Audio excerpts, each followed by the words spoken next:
Boa noite a todos os nossos irmãos, encarnado e desencarnado, que se encontram aqui nesse momento. Boa noite aos nossos irmãos que estão nos assistindo pela internet, que se sintam à vontade para colocar suas águas para frutificar. Com a permissão de Feliciano Prates, Francisco Jesus Werneck, estão abertos os trabalhos da noite de hoje.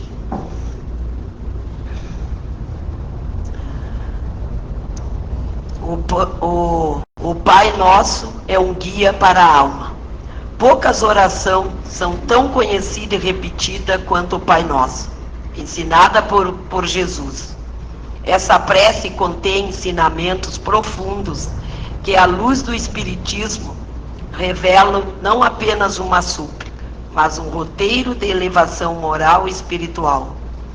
No capítulo 28 do Evangelho segundo o Espiritismo, Allan Kardec comenta cada frase da oração destacando: Pai nosso que estais no céu, reconhecemos Deus como nosso Pai, reafirmando a fraternidade entre todos os seres. Santificado seja o vosso nome, exaltamos a perfeição divina e nos lembramos de viver de forma digna do Criador.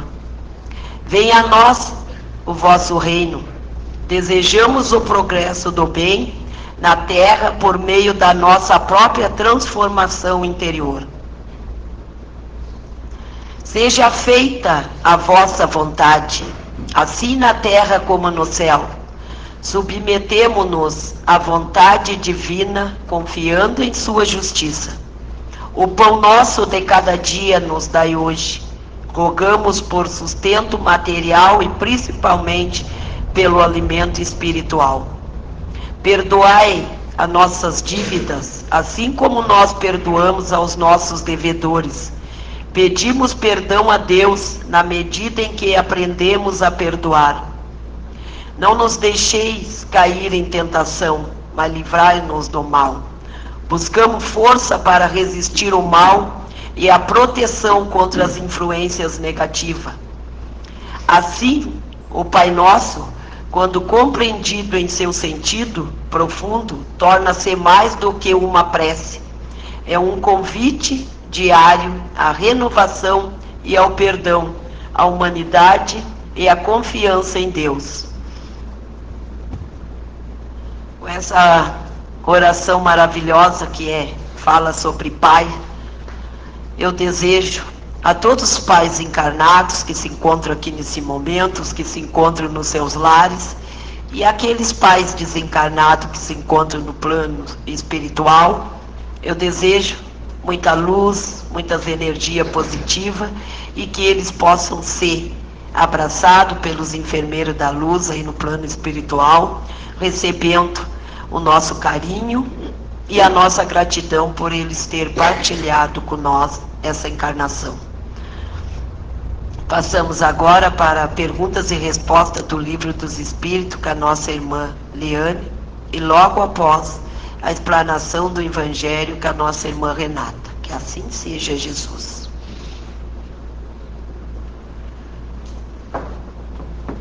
Do capítulo 7 do Livro dos Espíritos, sobre a reencarnação, vamos começar a ver hoje sobre as deficiências mentais.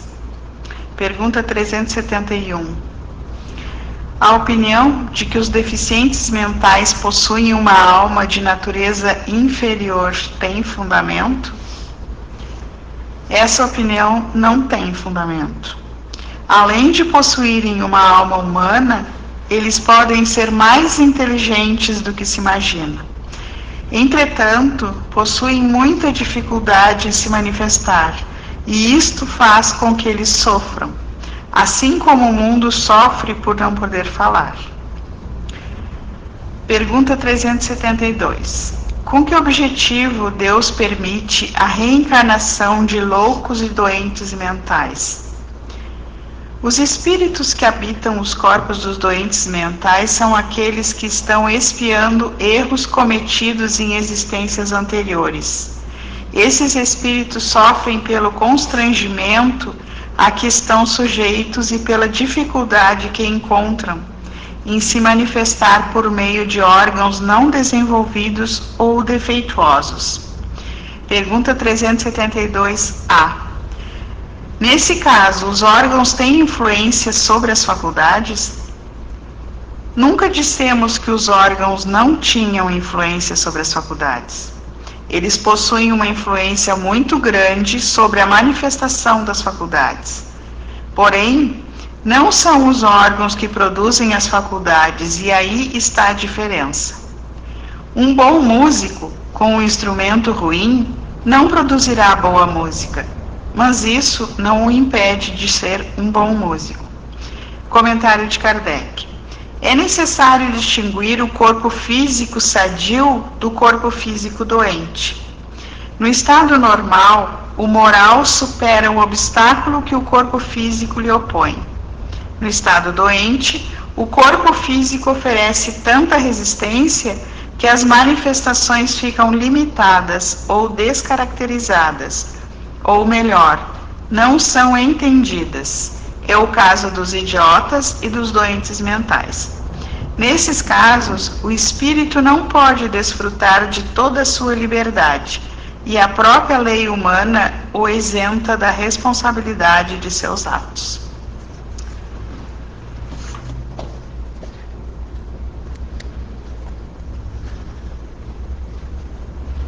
Boa noite.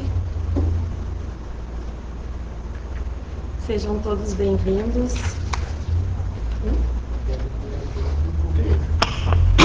Desculpe, boa noite a todos, sejam todos bem-vindos. Eu vou iniciar a reflexão da noite de hoje com uma mensagem de André Luiz do livro Agenda Cristã, capítulo 50. Que a vida física é uma escola abençoada é indiscutível. Mas se você não se aproveitar dela a fim de aprender suficientemente as lições que se destinam ao seu engrandecimento espiritual, em nada lhe valerá o ingresso no aprendizado humano. Que Deus está conosco em todas as circunstâncias é verdade indiscutível. Todavia, se você não estiver com Deus, ninguém pode prever até onde descerá seu espírito nos domínios da intranquilidade e da sombra. Estou me recuperando de uma gripe, então peço desculpas pela voz e uma tosse. Ontem foi o Dia dos Pais e eu vi um post no Instagram falando como as pessoas lidam com a ausência física do pai que já partiu. E fala também de filhas e filhos que não tiveram o pai presente. E aí me veio a inspiração de falar sobre perdão. Antes de falarmos sobre esse tema tão recorrente, tão necessário que é o perdão nas relações, eu gostaria de falar para aquelas pessoas que ainda sentem muita dificuldade de superar o luto pela perda do pai, porque um domingo de Dia dos Pais bate forte no coração, na saudade, em tudo que foi vivido com esse pai, ou que não foi vivido com esse pai. Nesse post eu achei interessante ele falar sobre perder o pai, porque ele disse assim: tu não perdeu teu pai, tu ganhou 20, 30, 50 anos de convivência com essa criatura que foi destinada a ser teu pai. A gente ganhou convivência, conselhos, ensinamentos, risadas, brigas e todos os sentimentos que fazem parte dessa relação afetuosa entre pai e filho, entre pai e filha. Respeitando a dor de cada um, de como cada um lida com essa dor da perda, é uma relação interessante pensar por esse lado. Eu não perdi, eu ganhei. Se foram 20 ou 30 ou 50 anos, eu ganhei. E o que fez a minha personalidade, o que fez a minha força, a minha coragem, o meu caráter, é a herança dele. Então, quando aquilo doer mais forte, pensa no que a gente ganhou e não no que a gente perdeu. Na boa convivência, em tudo aquilo que foi vivido, com amor, com carinho. E aqueles que não tiveram essa relação, eu acho que aí cabe mais desse tema. do perdão. Quando a gente precisa continuar a honrar uma memória que está vivendo, muitas pessoas não têm essa memória. Às vezes nas nossas relações familiares a gente espera muito, mesmo de uma relação de amor, de afeto, de convivência. Às vezes a gente entende que deveria receber mais. E às vezes a gente se frustra nessas expectativas. E às vezes até a gente se revolta com isso. E aí nós temos uma ótima situação para lidarmos com esse perdão. Um pai mais sério, um pai que não sabia transmitir carinho. Eu tenho certeza que muitos aqui são de gerações que o pai deveria prover o sustento da casa, ser o forte, e era isso. Nas gerações mais recentes, essa paternidade foi se modificando. O pai participa mais do cuidado, convive mais, sabe demonstrar mais amor, mais carinho. E qual é o pai que é o certo? Cada época, a sua característica. Aqueles pais mais sérios, mais austeros, o que eles receberam nessa educação? Com o tempo, com o entendimento, a gente vai refazendo isso e vai entendendo que pode ser de outra forma. E não precisa de perdão por isso? De achar que eu recebi muito pouco porque era o jeito que eles têm para dar, porque foram criados dessa forma? A gente pensa muito no perdão das ofensas. Perdoar os nossos adversários, os nossos inimigos, talvez. Mas às vezes o perdão se faz necessário com quem está perto e quem na verdade não nos ofendeu e nem teve a intenção de nos ofender. E é isso que eu falo do perdão dessas relações. A gente não precisa ter um adversário para ter o que perdoar. Às vezes a gente precisa entender como se faz as relações familiares, as relações amorosas, as relações de amizade, e que a gente pode ter essa relação com perdão não necessariamente com o seu adversário. Tem aquela frase, né, que possamos nos reconciliar com o nosso adversário enquanto tivermos a caminho com ele. Então, se a gente tem alguma dor, alguma história mal resolvida, é hora de refletirmos sobre isso. Porque algo quando não está bem, a gente não consegue se relacionar bem com a gente, com esse outro que a gente julga como nosso devedor, e com a nossa relação com Deus. A gente precisa curar dessas dores. E aí vem uma pergunta que a gente seguido fala aqui, uma questão do Livro dos Espíritos, que é a questão 886. Qual o verdadeiro sentido da palavra caridade como entendia Jesus? E os Espíritos dizem: a benevolência para com todos, indulgência para com as imperfeições dos outros e perdão das ofensas. Os outros me fizeram uma coisa que doeu muito, que foi muito pesado. Se eu não consigo perdoar quem me causou a dor, quem sabe eu consigo perdoar o ato em si. Se eu ainda não consigo, de fato, olhar para essa pessoa como uma pessoa imperfeita que eu também sou. Quem sabe foi num dia que não foi muito bom, quem sabe foi num dia que o problema estava perturbando demais. Indulgência para com as imperfeições dos outros.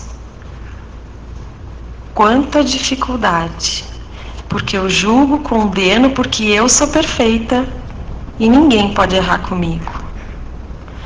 E como é difícil a gente pensar numa pergunta que seguida a gente fala e que cada dia vem com uma reflexão diferente.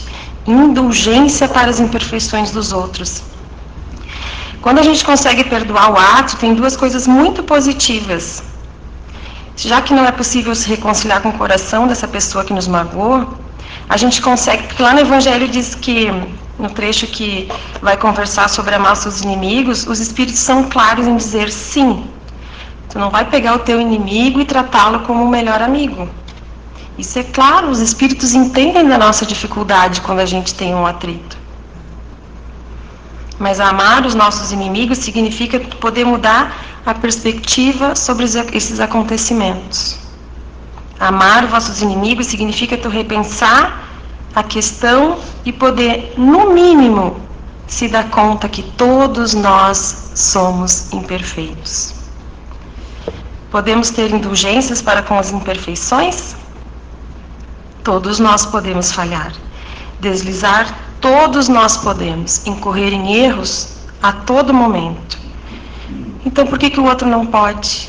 Com que circunstância esse erro foi cometido? Pensemos nas nossas relações entre pai e filho. Não é um inimigo. Por mais que muitas vezes nas relações que a gente tem, possa pensar que essa encarnação foi a partir de uma relação. E como vamos saber? Mas será que só um lado erra? Porque os espíritos falam na questão 886 que nós podemos ter indulgência para com as imperfeições, que vamos admitir que todos nós podemos errar. Então a gente precisa poder pensar que nós também podemos machucar os outros. Nós não estamos livres de ferir.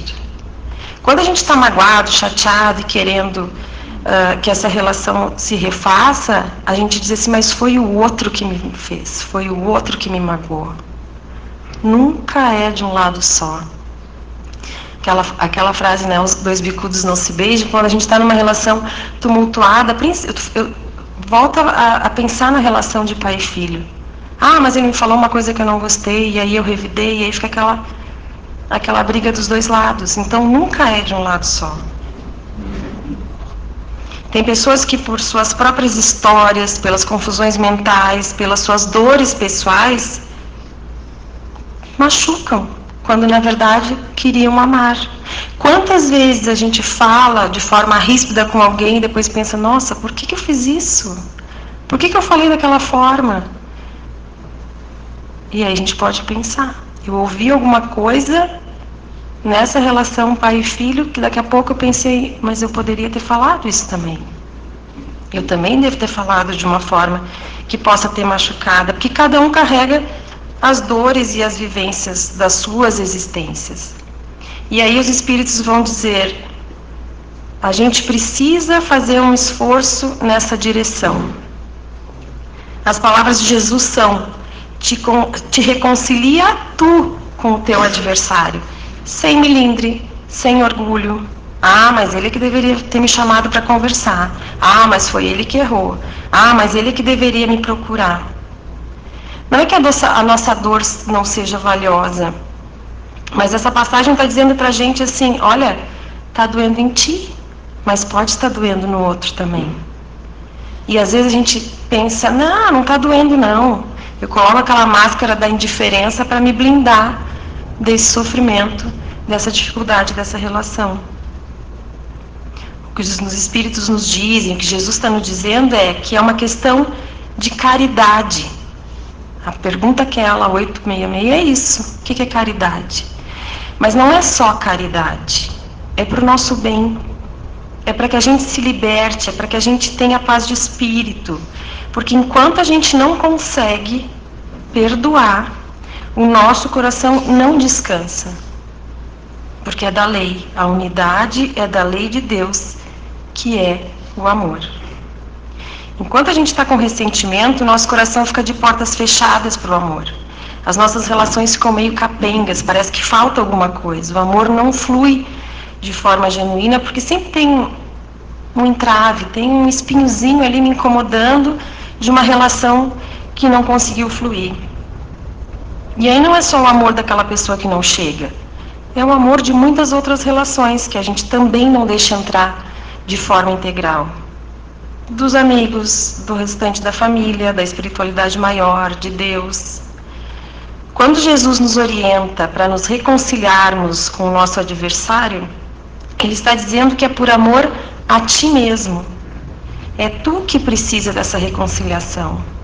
Porque enquanto tu não te reconcilia, é como uma ferida aberta. Um machucado não tratado, ele pode evoluir para uma ferida ainda mais grave, precisar de mais medicamento. Então, quando eu não trato essa minha ferida da alma, aquela dor vai crescendo e vai atrapalhando todas as outras relações. O que os espíritos dizem na questão 886, se referindo à questão da caridade, é que a caridade abrange todas as relações, as quais nós nos achamos com os nossos semelhantes.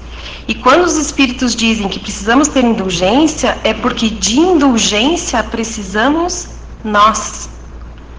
Hoje, é um companheiro, é um irmão, é um amigo que está precisando desse olhar diferente, esse olhar mais compassivo. Outro dia é a gente que está precisando desse amparo. E uma coisa muito importante, quando a gente perdoa, a gente abre as algemas dessa prisão. Se tu quiser liberdade para o coração, precisa relevar. E aí é um exercício muito difícil. Tu relevar aquilo que te magoou, que te feriu, que te fez chorar. E é isso que é uma atitude cristã. É se desfazer dessas algemas que te pegam nessa mágoa, nessa relação ruim e deixar ir.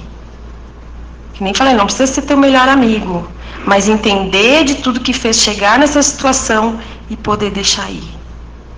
Porque essa relação vai se fazer de outra forma, se tiver que ser feita neste plano ou no plano espiritual também. Quando a gente releva, quando a gente amplia a nossa visão sobre as outras pessoas, a gente começa a compreender que perdoar não é uma questão de livrar o outro das consequências do que ele fez. Isso é da lei. Isso é questão dele com Deus. Significa que eu abro mão de ser fiscal do que acontece. Significa que eu me liberto e se tu quiser essa liberdade para o teu coração, perdoa.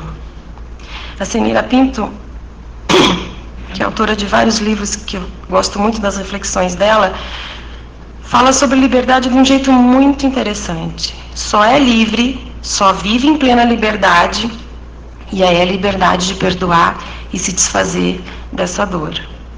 Só vive em plena liberdade quem já se desvencilhou de todas as chagas das ilusões do mundo, das algemas do sentimentalismo, e não é mais atingido pelas contingências da vida. Liberto é quem respira, anda e se movimenta dentro da chama da incompreensão humana, sem se conturbar, e ainda podendo ajudar os que o empurram e tentam massacrá-lo. Ajudam essas pessoas a erguer-se e caminhar, apontando-lhes generosamente o roteiro para alcançar a meta. O que guarda mágoa e ressentimentos, o que não compreende que ainda palmilha a estrada árdua e perigosa da terra, e, portanto, como qualquer um pode tropeçar e derrubar alguém, ainda não pôs o pé no caminho e permanece vagando na estrada sem bússola e sem cajado. Se queremos libertar-nos, melhor é passarmos uma esponja no que ficou para trás, aproveitando apenas a lição de ontem para o hoje e para o amanhã. A liberdade é justamente o desligamento total de tudo que impeça a ascensão.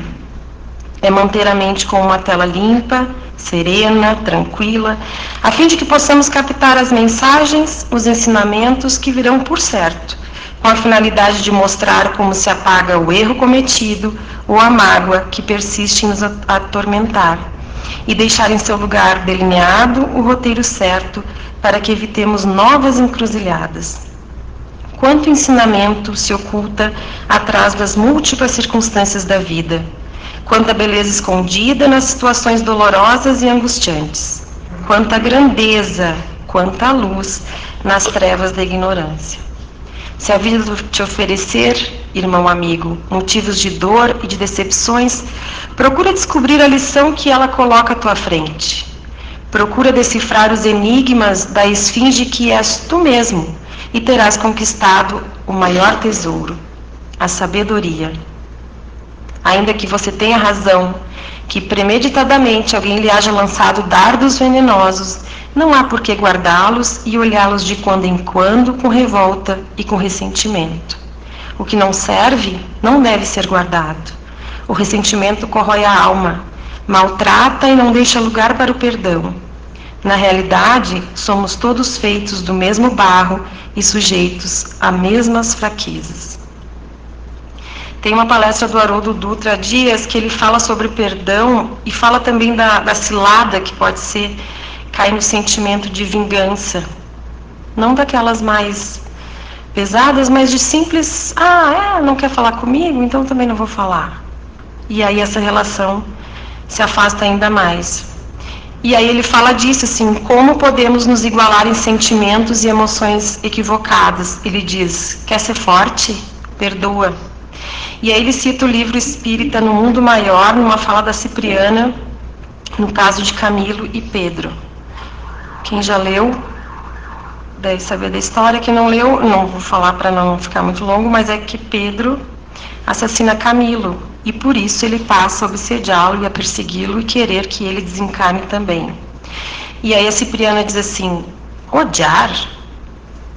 Sabes a significação de tal atitude? Você sabe o que representa essa atitude de odiar as vítimas inacessíveis ao perdão e ao entendimento? Querem ultrapassar a dureza e a maldade dos algozes, provocando o horror e a compaixão. O vingador é uma vítima que se tornou mais cruel do que seus algozes. A Cipriana está dizendo aqui que a gente ultrapassa a dureza e a maldade, provocando horror e compaixão.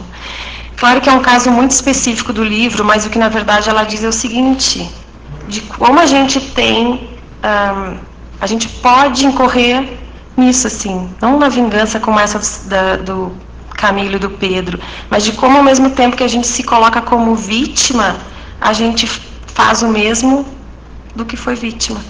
Então, como nós somos suscetíveis a isso, como nós corremos esse risco de incorrer no mesmo erro por essa questão de vingança, talvez uma palavra muito forte, mas enfim. E aí mais um trecho da Cipriana diz assim: quem de nós, meu amigo, poderá aprender toda a significação do sofrimento? Quem você acha que você vai entender? O que as pessoas mais perguntam é: por quê? Por que eu sofri isso? Eu não sei. Porque Deus permitiu que alguém te causasse um dano, te fizesse um mal, te provocasse um trauma, uma perda? Não sei. Talvez não seja o momento de entender isso agora. Indagas a razão porque permitiu o Senhor atravessasse tão dura prova.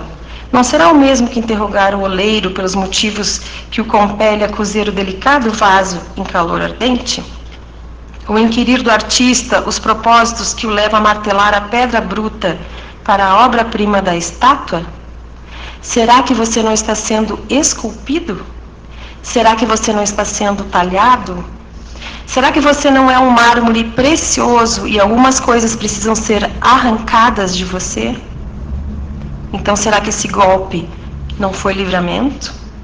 Será que isso que você perdeu não foi libertação? Não foi a escultura? Você vai saber um dia. A dor expande a vida, o sacrifício liberta a vida, o martírio é problema de origem divina tentando resolvê-lo. Pode o espírito elevar-se ao ponto mais alto, resplandecente, ou precipitar o abismo mais tenebroso, porque muitos retiram do sofrimento o óleo da paciência, com que acendem a luz para vencer as próprias trevas, ao passo que outros extraem do sofrimento pedras e espinhos de revolta, como que se despencam na sombra dos despenhadeiros. E aí Haroldo fala uma coisa bem interessante sobre isso, que a gente fala muito também, né? Espírito tem que sofrer. Sofrer não te torna melhor. Cuidado, sofrimento é encruzilhada. Quando você sofre, quando alguém te provoca o mal, você tem dois caminhos. Aí é a tua encruzilhada. Ou perdoa, ou te revolta. Se você escolher esse caminho da revolta, você vai multiplicar a dor e o sofrimento. E aí Haroldo diz: eu termino pedindo para mim, ele fala no final da palestra, pedindo para você, pedindo para todos nós, que nós tenhamos a coragem, que nós tenhamos a grandeza e a humildade de seguidores do Cristo que somos, em transformar a dor em luz através do perdão. Do contrário, você pegou o outro lado da algema e colocou na pessoa que te feriu e será uma longa jornada.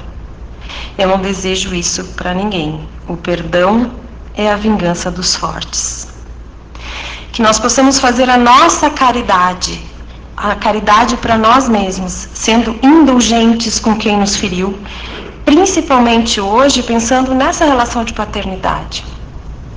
Se tem alguma pendência, se esse pai que já não está mais nesse plano e que ficou uma pendência, ainda é tempo. Se ainda estamos aqui nesse plano, pensa nisso. E se esse pai já não está mais encarnado, na tua oração, tenta fazer esse caminho desse amor e fazer essa conversa, que esse caminho vai ser refeito. Que Jesus nos abençoe.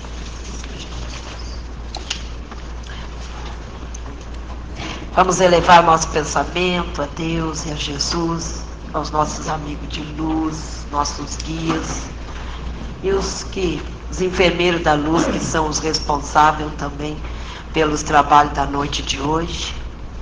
E vamos fazer os nossos agradecimentos pelo dia de hoje, pelos dias que virão, porque na certeza que quando nós estamos agradecendo, nós já estamos recebendo o necessário.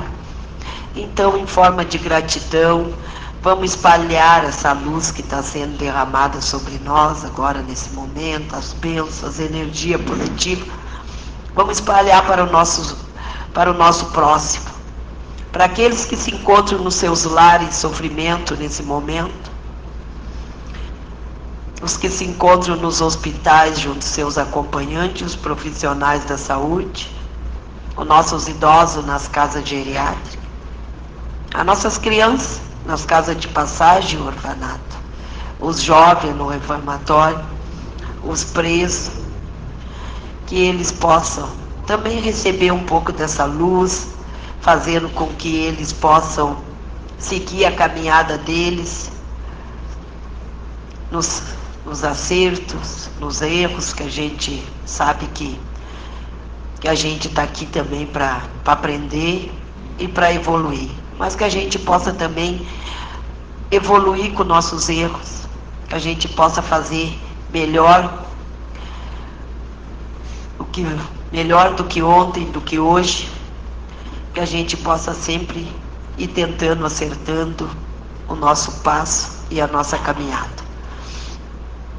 Que Deus e Jesus, os amigos espiritual, envolva cada um de nós, envolva nossos familiares, envolva o nosso local de trabalho junto dos nossos colegas e amigos, envolva todas aquelas pessoas que de uma forma ou de outra cruzam o nosso caminho, que eles possam receber tudo que está sendo ofertado para nós hoje. Que essa luz também chegue a todos aqueles espíritos que deixaram o mundo terra no dia de hoje, seja eles por assassinato, suicídio, morte natural, Covid, acidente ou as vítimas das enchentes. Que eles possam ser envolvidos aí pelos enfermeiros da luz e enviados para um pronto-socorro aí no plano espiritual, fazendo com que eles sigam também a caminhada deles aí, rumo à evolução. Que Deus abençoe cada um de nós na noite de hoje. Passamos agora para a segunda parte dos trabalhos com passe e radiação, que sejam todos envolvidos por essa luz. Que assim seja, Jesus.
Deus, inteligência suprema, causa primária de todas as coisas, abençoa a humanidade inteira, aos bons, fazendo-os ainda melhores, e aos maus, ajudando-os a tornarem-se menos maus. Dá alívio a toda dor e abraça com tua ternura todos que estão sofrendo. Abre um espaço maior em nossos espíritos para a bondade, a honestidade, a justiça e a pureza de coração. Reveste-nos com tua paz e dá-nos sabedoria para que possamos ser presenças benéficas onde estivermos.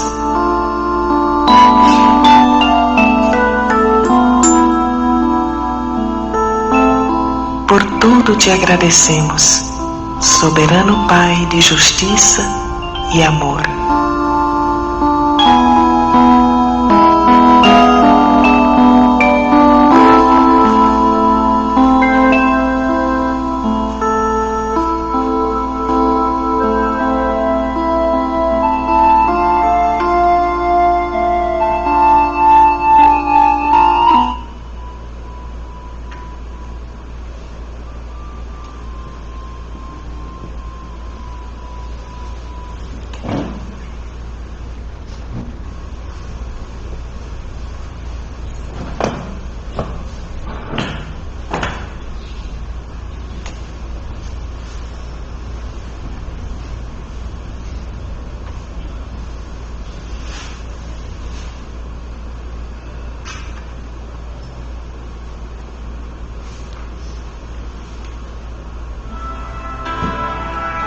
Deus, nosso Pai, que sois todo poder e bondade, dai força àquele que passa pela provação, dai luz àquele que procura a verdade, ponde no coração do homem a compaixão e a caridade. Deus, dai ao viajor a estrela guia, ao aflito a consolação, ao doente o repouso. Pai, dai ao culpado o arrependimento, ao espírito a verdade, à criança o guia, ao órfão o pai. Senhor, que a vossa bondade se estenda sobre tudo que criastes. Piedade, Senhor, para aqueles que não vos conhecem, esperança para aqueles que sofrem. Que a vossa bondade permita aos espíritos consoladores derramarem por toda parte a paz, a esperança e a fé. Deus, um raio, uma faísca do vosso amor pode abrasar a terra. Deixai-nos beber nas fontes da vossa bondade fecunda e infinita, e todas as lágrimas secarão, todas as dores se acalmarão. Um só coração, um só pensamento subirá até vós, como um grito de reconhecimento e de amor. Como Moisés sobre a montanha, nós vos esperamos de braços abertos. Ó bondade, ó beleza, ó perfeição, e queremos de alguma sorte alcançar a vossa misericórdia. Deus, dai-nos força de ajudar o progresso, a fim de subirmos até vós. Dai-nos a caridade pura, dai-nos a fé e a razão. Dai-nos a simplicidade, que fará de nossas almas o espelho, onde se refletirá a vossa divina imagem.